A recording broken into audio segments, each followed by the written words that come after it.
This is the part 2। Just in case आप direct यहाँ पे आए हैं तो आई रिकमेंड कि आप पार्ट 1 देखिए पहले, जिसमें मैंने पूरा अरेंजमेंट का बात किया है। यहाँ सिर्फ मिक्सिंग की बात है मेनली। तो इफ़ एट ऑल यदि वो नहीं देखा है तो पहले वो ज़रूर देख लीजिए एक बार। चलिए लेट्स मूव ऑन। अब पूरे गाने की प्रोसेसिंग की बात कर लेते हैं, एक बार सुन लेते हैं।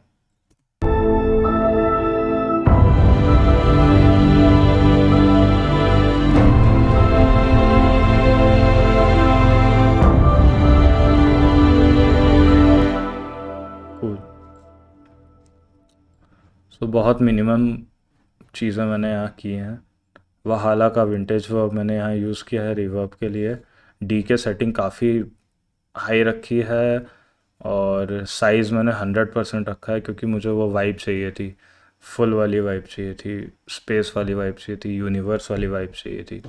रिवर्ब, डिले, सबके बारे में मैं डिटेल ट्यूटोरियल्स करूँगा। इसमें सब कुछ बताऊँगा तो लंबा हो जाएगा बहुत ज़्यादा।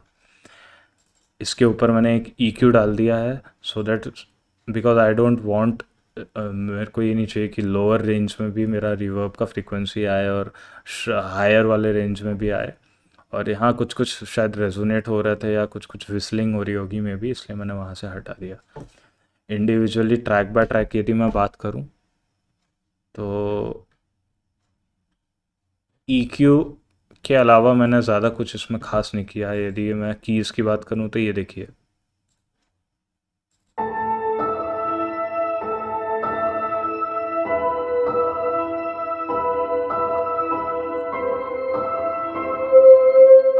इसको रिड्यूस करा, ये थोड़ा सा था ये सब चीज़ें तो इसको रिड्यूस किया। कुछ कुछ चीज़ें ज़्यादा एयर नहीं चाहिए थी मुझे क्योंकि मेरे पास और भी इंस्ट्रूमेंट्स थे जो कि मुझे वो प्रोवाइड कर रहे थे। ये मैंने लोअर एंड जनरली मैं यहाँ से ऐसे कट कर देता हूँ to remove the mud, but I wanted that जो भी पॉसिबल चीज़ें थी, जो भी नेचुरल मड उसकी आ रही थी वो मुझे चाहिए था क्योंकि मुझे वो फील चाहिए था, रॉ फील चाहिए था, ज़्यादा प्रोसेस्ड फील नहीं चाहिए था।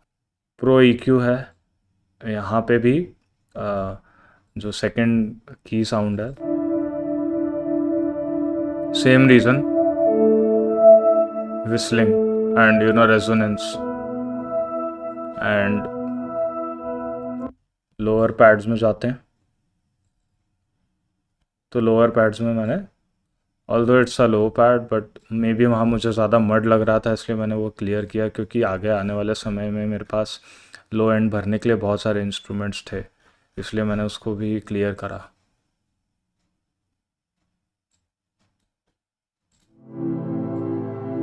यदि EQ बाईपास करूँ तो ये रंबल आपको सुनाई दे रहा है। यदि ये रंबल मैं दूसरे इंस्ट्रूमेंट्स के साथ प्ले करूँगा लो एंड वाले तो बहुत भौकाल मच जाएगा, एकदम हाहाकार। इसके लिए इसको मैंने कट कर दिया, बाकी चीज़ें नहीं छेड़ी हैं because I was pretty happy with this sound. क्योंकि आधे से ज़्यादा काम तो मैं प्लगइन के सिंथेसिस में ही कर लेता हूँ, उसके बारे में सब आपको डिटेल्स बताऊँगा कैसे what how each and everything is working. तो अभी स्ट्रिंग सेक्शंस पैड्स आ गए हैं, ठीक है। चलिए वॉइस पैड्स हैं, हाई एंड में हल्का सा बूस्ट किया है, कुछ मड यहाँ मैंने कट किया, लोअर मिड मड मैंने कट किया है, थोड़ा सा एक डिप किया है क्योंकि मे बी वहाँ पे 1K की रेंज में कई बार क्या होता है कि श्रिलनेस बढ़ जाती है, 1K 2K 3K इस रेंज में कई बार श्रिलनेस बढ़ जाती है आवाज़ की, तो इसके लिए मैंने रेजोनेंस कम करने के लिए उसको मे बी किया है। EQ हटा दिया तो ये सुन रहे हैं आप,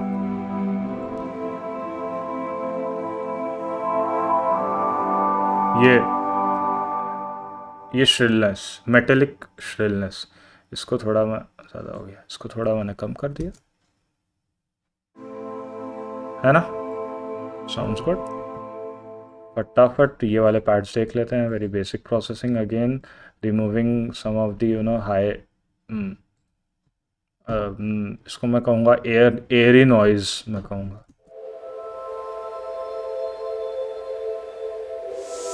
दिस काइंड ऑफ दैट फिज आई रिमूव्ड।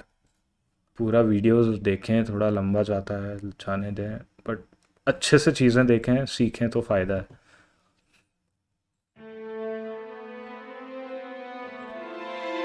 वायलिन, EQ हटा दिया। Now if this was a track where in मैं यदि सिर्फ एक वायलिन का पैच यूज़ कर रहा होता तो मैं ये रखता as it is, because this sounds good, this sounds sound बुरा नहीं है। सी, अच्छा साउंड है, फुल साउंड है, सब कुछ है। बट मैंने यहाँ इसलिए किया क्योंकि ऑलरेडी बहुत सारे कंटेक्स्ट में मिक्सिंग की जाती है, डिटेल्स में सब बताऊंगा। सो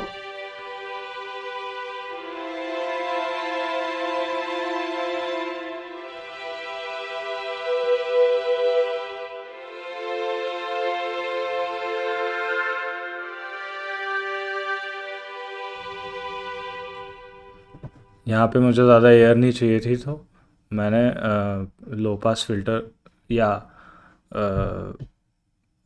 यहाँ पे थोड़ा सा हाइज मैंने कट कर दिए हैं। इन शॉर्ट कॉयर में देखते हैं क्या हो रहा है। सिमिलर थिंग, ज़्यादा एयर नहीं चाहिए थी मुझको, और कुछ रेजोनेटिंग फ्रीक्वेंसीज सिमिलरली। ऑर्गन में क्या प्रोसेसिंग है, organ organ organ organ organ में भी एक मैंने एयर कम कर दी है, जो उसकी नेचुरल एयर थी वो मैंने कम कर दी है, because a lot of layering we have been doing. ये बात है, basically this is all that I am doing here. ये क्या है, वियोला, सुन लेते हैं भाई वियोला। सेम चीज़ है, मड हटा दी। जब भी आप ये चीज़ देखें ना, लोकट मतलब किस यहाँ पे मड हटाई गई है, ज़्यादातर केसेस में यही होता है। और ये जो चीज़ है हाइज, ये जो थोड़ा यहाँ तक ले जाके मैंने इसको किया है, इसका कारण ये है कि मे बी यहाँ तक की मुझे फ्रीक्वेंसीज नहीं चाहिए थी, जो एक बार एग्जैजुरेट करके सुनते हैं वहाँ है क्या। सॉरी।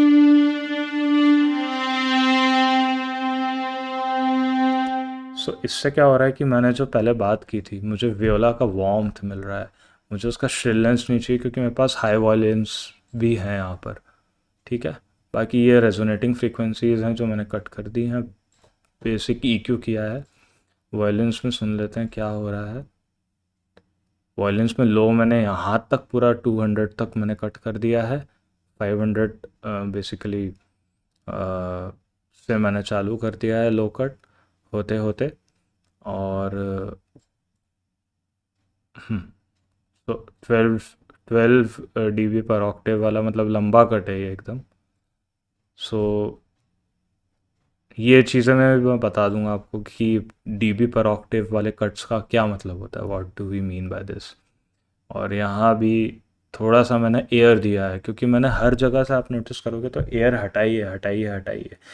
इधर मैंने एयर दी है क्योंकि पहली बात तो नेचुरल साउंड इंस्ट्रूमेंट का हाई रेंज में है, और हमें हाई रेंज चाहिए ही चाहिए, मतलब कहाँ से लाएंगे, सब जगह से हटा देंगे। तो ये वही है, रेजोनेटिंग फ्रीक्वेंसीज हटा दी हैं मैंने यहाँ से।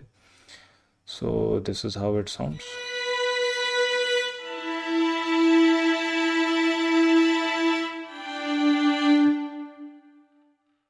एंड ये एक बेसिकली वो जो लो इम्पैक्ट मैंने बूम डाला हुआ है, उसका मैंने एक का मैंने हाइज हटा दिया है। किसका हाइज हटा दिया है एक बार सुन लेते हैं। ऐसा नहीं होना चाहिए कि कुछ छूट जाए। इसका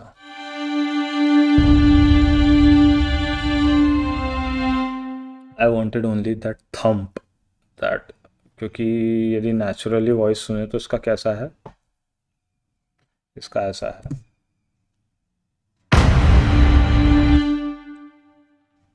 तो मैंने उसको क्या किया कि मेरे को सिर्फ थंब चाहिए था इसका, तो मैंने हायर हटा दिया। रीज़न बिंग कि जो पहले वाला साउंड है उससे भी मुझे थोड़ा कंपैरिजन में इसको अलग रखना है। इट्स लाइक एक्सेंटिंग वाला डम, इस तरह से आप समझ सकते हो। जैसे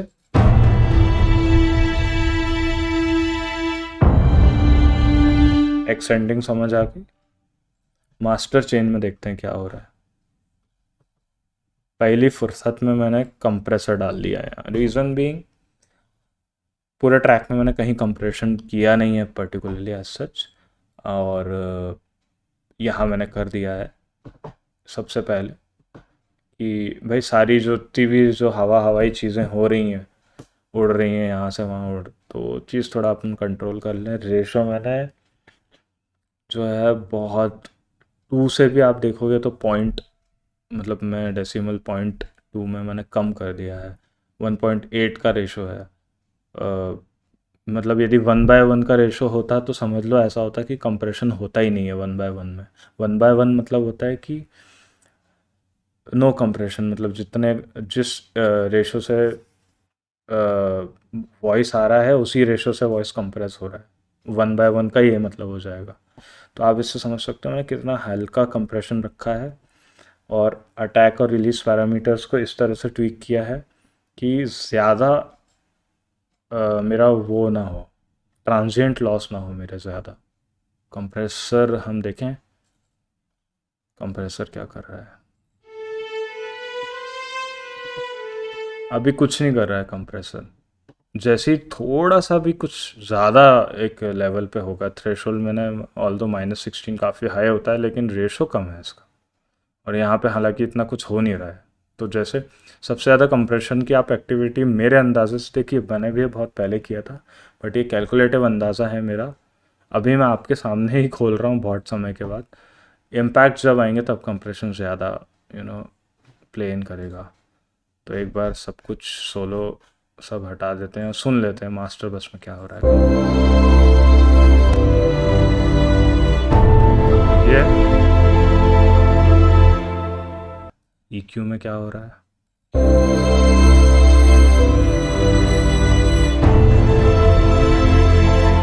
इस पर्टिकुलर EQ में लोअर एंड में मैंने रेजोनेंस कम की है, और मिड रेंज में मैंने रेजोनेंस कम किया और हल्का सा एयर दिया है उसको।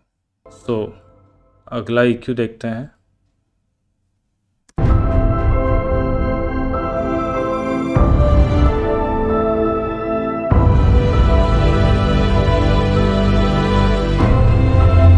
This mud I am removing.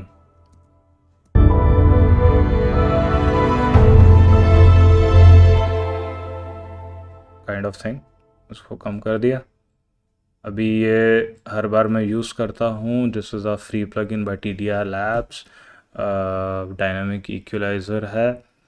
इसका मेन काम क्या होता है मैं आपको बता दूंगा, एक अगली वीडियो इसके लिए डेडिकेटेडली बना दूंगा। इसमें मैंने पर्टिकुलरली ये किया है कि मैंने एक बैंड लिया है, उस बैंड को लोअर रीजन में थोड़ा सा मुझे लग रहा था मड हो रहा है क्रिएट, ये वाला जो बैंड था इसका थोड़ा सा मड मुझे ठीक नहीं लग रहा था। वो भी मतलब इम्पैक्ट्स पे आ रहा था, तो मैंने उसको थोड़ा सा थ्रेशोल्ड दे के मैंने बेसिकली उसको ये बता दिया कि भाई जब इतने dB वॉल्यूम से पे जैसे ही टच करे तो उसको तू कंप्रेस कर देना, लेकिन सिर्फ इस फ्रीक्वेंसी पे 54 हर्ट्ज की फ्रीक्वेंसी पे। और क्यू डिसाइड करता है कि आपका अभी 1.59 है, ये डिसाइड करता है कि किस आपका वो कितना रहेगा, ये नैरो, ये वाइड, ये नैरो, ये वाइड। सब डेप्थ में बताऊंगा। यदि ऐसा लग रहा है कि कुछ छूट रहा है तो उस बिल्कुल चिंता मत करो, एक एक चीज़ बता दूंगा। 1.59 पे ले जाते हैं पहले। अब इसका इम्पैक्ट देखते हैं क्या हो रहा है।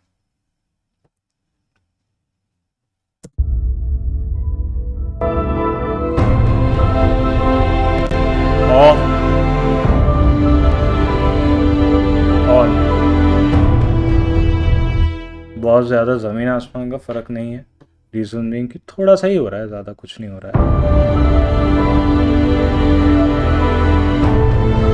ये देखिए जब जब इम्पैक्ट्स आते हैं या लो रंबल बढ़ता है तब तब ये हो जाता है। उसके अलावा ये कुछ और डिस्टर्बेंस नहीं कर रहा है, क्योंकि मुझे लो फील चाहिए उसका पूरे अरेंजमेंट का।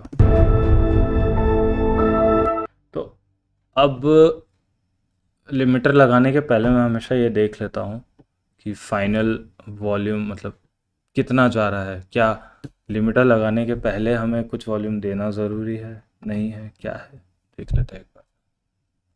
तो इधर मैंने क्या किया था, I so if I display,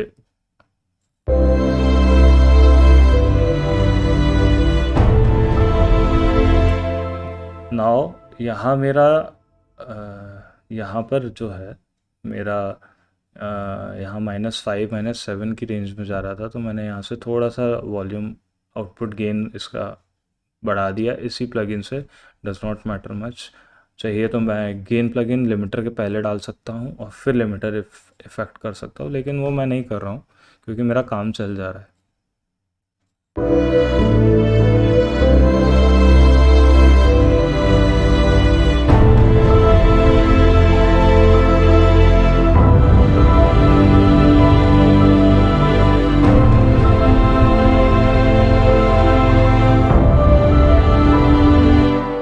तो मेरे को दिख रहा है कि मेरा सिग्नल यहाँ -1 की रेंज तक भी जा रहा है, मैक्स टू मैक्स, मतलब इट इज़ रीचिंग देयर। सो यहाँ भी मैंने थोड़ा सा गेन दिया हुआ है, थोड़ा सा चीज़ों को ग्लू इन कर देने के लिए। और इस तरह हम लोग का ट्रैक जो है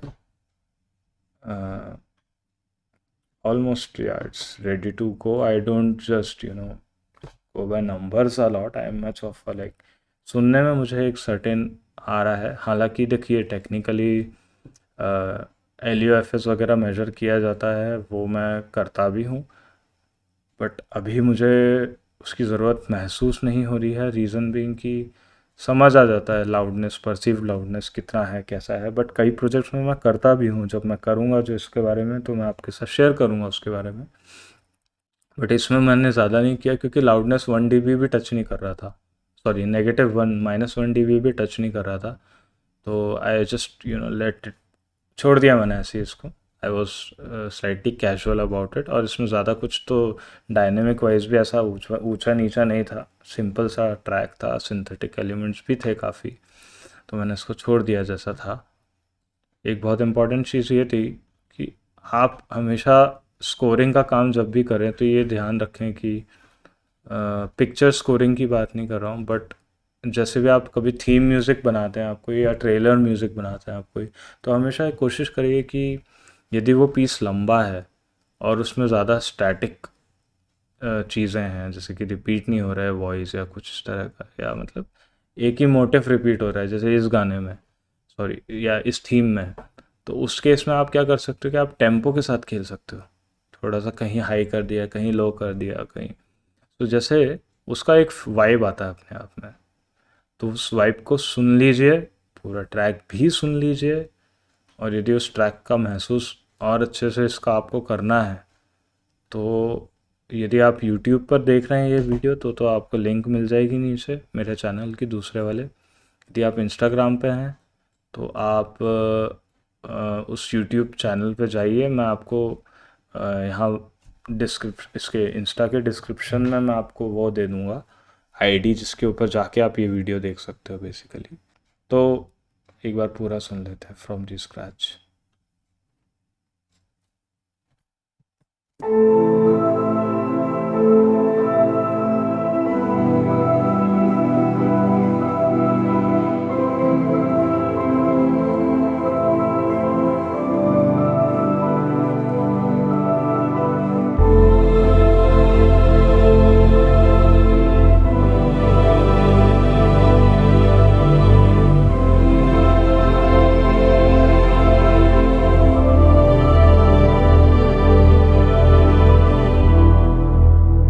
टेम्पो बढ़ता है,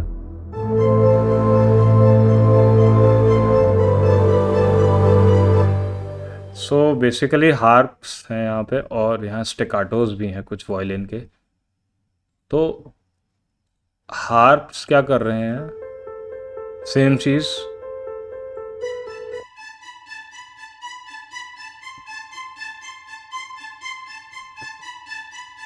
nothing much, nothing much, just that, इतना ही खाली।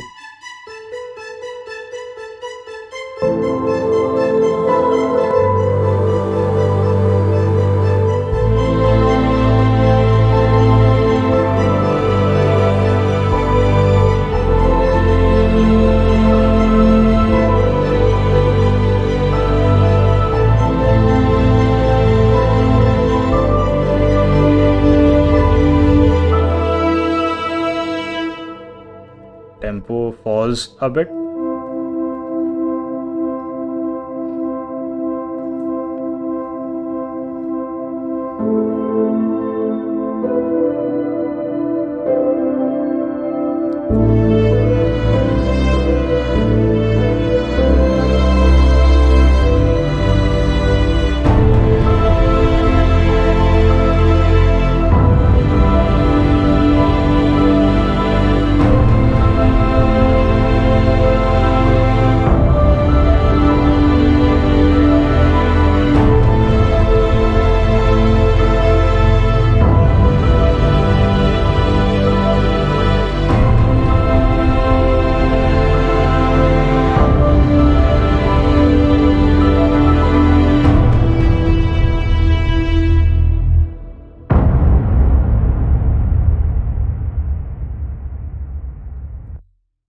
पूरा गाना था।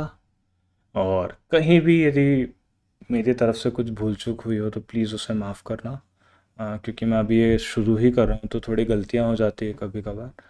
बट आई बिलीव कि आपको पक्का अच्छा लगा होगा, कुछ ना कुछ आपको इसमें सीखने को मिला होगा। काफ़ी सारे फंक्शंस इसमें ऐसे थे जो कि थोड़े से हाई इसके में भी आपको लगे होंगे कि ये क्या होता है, स्टिकाटो क्या है, या लेगाटो क्या है, या सस्टेन क्या होता है, या अ, ये सब चीज़ें क्या होती हैं। सो ये रिवर्ब किस तरह का यूज़ किया है, क्यों यूज़ करा है, so all this kind of things, D के जो मैंने बोला था रिवर्ब में वो क्या होता है। So all this kind of things धीरे धीरे धीरे धीरे हम सब कुछ एक एक करके डिस्कस करेंगे। आप बने रहिए, सब्सक्राइब करिए चैनल को, लाइक करिए वीडियोस और कमेंट्स करिए। उससे क्या होगा, लाइक और कमेंट से क्या होगा, नया चैनल है, जब लाइक करेंगे कमेंट करेंगे तो क्या होता है, यूट्यूब एल्गोरिदम उसको सपोर्ट करता है। इट सीज कि कंटेंट में एंगेजमेंट है तो वो उसको सपोर्ट करता है, आगे प्रमोट करता है। सो यहाँ आप मेरी हेल्प करिए, म्यूज़िक में मैं आपकी हेल्प पूरी तरह से करता रहूँगा। और थैंक यू सो मच।